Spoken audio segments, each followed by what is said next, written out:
হ্যাঁ, আপনারা জানেন যে এই মামলার মূল বাদী হলো গভর্নমেন্ট, সরকার, রাষ্ট্র। তো রাষ্ট্রের পক্ষের থেকে যিনি মামলার আয়ু আছেন, তিনি আপনার 10 দিনের রিমান্ড চেয়েছে।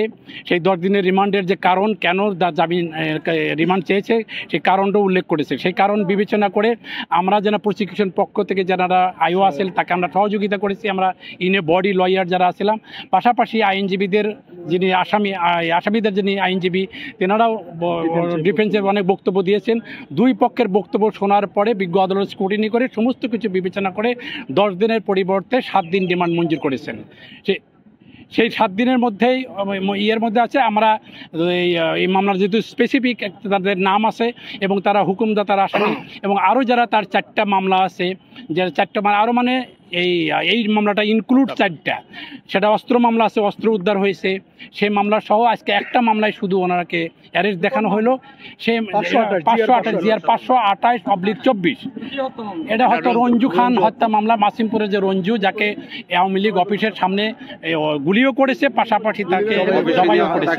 সেই রঞ্জুর যে মামলাটা, ডিসিস্ট রঞ্জু, সেই রঞ্জুর মামলাটা আজকে শুনানি হলো। হ্যাঁ, এই অবস্থার মধ্যে দিয়ে আমরা যেটা চিন্তা করি, আমরাও সন্তুষ্ট, ওনারাও সন্তুষ্ট, যেহেতু 10 দিন দিয়ে দেয় না। আমরা আমাদের যুব দলের সহসভাপতি রঞ্জুকে এই আসামিরা, এই জান্নাতার হেন্ডি লাবু সহ বিভিন্ন আসামিরা এদের হুকুমেই এই সন্ত্রাসীরা অবৈধ অস্ত্র দ্বারা গুলি করে হত্যা করে। এই হত্যার পরিপ্রেক্ষিতে আওয়ামী লীগ অফিসের সম্মুখেই তাকে গুলি করে হত্যা করে ফেলে রাখে। শুধু হত্যাই করে, গুলি করে নাই। তাকে যখন ওই পয়সা ছিল তখন তাকে ধরে নিয়ে যায় পার্টি অফিসের সম্মুখে, তাকে জবাই করা হয়েছে, নৃশংসভাবে জবাই করা হয়েছে। এরপরে তো উনি ধৃত হওয়ার পরেই আদালতে উনি আসছে। আদালত থেকে আইও সাহেব উনি 10 দিনের রিমান্ডের আবেদন করে। আবেদনের শুনানির পরিপ্রেক্ষিতে উভয় পক্ষে ছিল, ওনার পক্ষে আইনজীবী ছিল, আমরা সহযোগে বাদী পক্ষে আমরা ছিলাম। আমাদের জাতীয় আইনজীবী ঘটনা সহ আমাদের বিএনপি মনে আইনজীবীগণ আমরা বুঝতে ছিলাম। সেখানে উভয় পক্ষের শুনানি হতে আদালত 7 দিনের রিমান্ড তাকে মঞ্জুর করছে।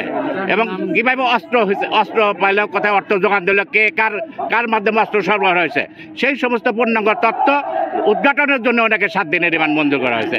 আমরা উভয় পক্ষ সন্তুষ্ট। ধন্যবাদ সবাইকে।